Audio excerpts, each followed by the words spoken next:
और यहाँ देखो जो 10-12 वर्ष से इस दास ने नाम देना शुरू किया है, 10-12 वर्ष से जो कनेक्टेड है नाम से, आज उनके कितने सुख हैं आप गिन नहीं सकते, इतना सुख दिया भगवान ने।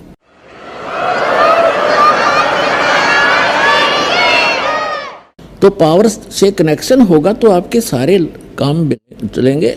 और दूसरी बात यह कि आपने यहाँ से दीक्षा ले ली, आपका कनेक्शन तो हमने जोड़ दिया, आपने जा करके वही नियम भंग कर दिए, वहाँ कनेक्शन कट गया। फिर आप आते चक्कर भी लगाते रहते हो और कहते हो हमें तो नाम भी ले रखा, कोई लाभ नहीं हो रहा, तो कनेक्शन कट गया, वो पावर मिल नहीं रही आपको, तो लाभ कैसे होंगे? तो आपने कनेक्शन को ठीक रखना है, मर्यादा भंग नहीं करनी। यहाँ ऑटोमेटिक कनेक्शन कटेगा आपका। आप जरा सी भी मर्यादा भंग कर दोगे भगवान साथ नहीं देगा। कबीर साहब कहते हैं जब लग अंसा हमरी आना और काल लगे नहीं तेरा बना। फिर परमात्मा बताते हैं कि जब तक ये जीव हमारी मर्यादा में रहेगा, आन कान बोलते हैं हमारे देसी भाषा में, हमारी आन माने मर्यादा में रहेगा, और तब तक काल का कोई अटैक नहीं होगा। फिर परमात्मा बताते हैं कि 100 वर्ष तक सतगुरु पूजा, 100 वर्ष तक इस दास से प्राप्त भक्ति आप कर रहे हो और नियमित कर रहे हो, बहुत अच्छी बात है, क्योंकि आपका धन संग्रह हो रहा है।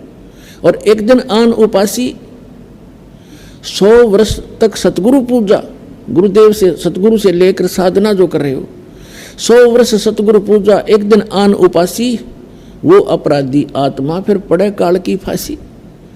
अब 100 वर्ष साधना कर ली, एक दिन आस्था हटेगी, आस्था हटेगी तभी तो हम आन उपासना करेंगे, तो आप गए काम तय।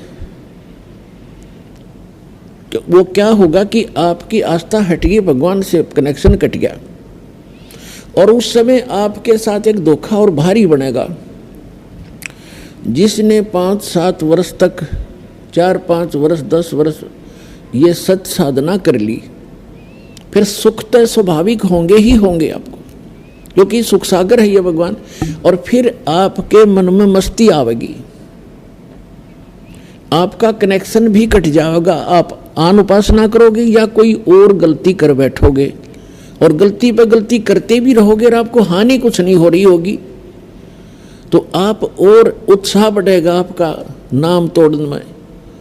लेकिन आप भूल चुके होगे उस समय कि जो आपको सुख हो रहा है, अभी कोई आपत्ति कनेक्शन कटने से, नाम कटने से भी नहीं आ रही है, आपका इन्वर्टर चार्ज हो गया।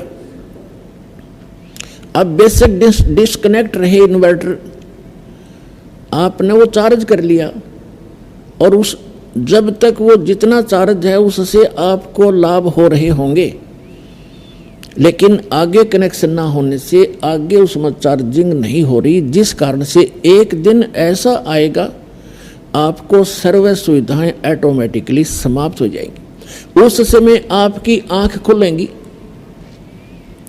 तो उस समय बहुत देर हो चुकी होगी। इसलिए आप जी से दास की प्रार्थना है कि मर्यादा में अवश्य रहना, नहीं तो आपने उलाने दे जाओगे कि नाम भी ले रखा है, पाठ भी करा लिया, जोत भी चढ़ा दी, तो वर्ष हो गए नाम लिए, न कोई लाभ नहीं हो रहा। ये कोई हो सकता है? अगर कनेक्शन ठीक रहे और आपकी मशीन ठीक है, पावर आपसे फुल पावर से 3 फेज से कनेक्शन है, मोटर ना चल रहा है, ये हो सकता है? तो यह परमात्मा कहते हैं सतगुरु के दरबार में कमी काहे की ना, अनसा मौज नहीं पावता तेरी चूक चाकरी में। इस सच्चे दरबार में कोई कमी नहीं किसी भी वस्तु की, आपको मौज नहीं बख्श रहा भगवान, तो आपकी कोई सेवा में, आपकी पूजा में, आपकी कोई मर्यादा में चूक है, उसको अपनी को सुचारू करो, फिर लाभ लो भगवान के। तो दास जो कहना चाह रहा था, इसे गंदे लोक में हम रह रहे हैं, यहाँ एक पल का भरोसा नहीं, और वो माया धरी धराई रहेगी उस बाई की, पूरा परिवार नाश हो गया 5 लाख के चक्कर में। और परमात्मा कहते हैं हमारी शरण में रहो, आपका कोई कार्य में बाधा नहीं आने दूंगा, लेकिन कार्य हो हमारी मर्यादा अनुसार।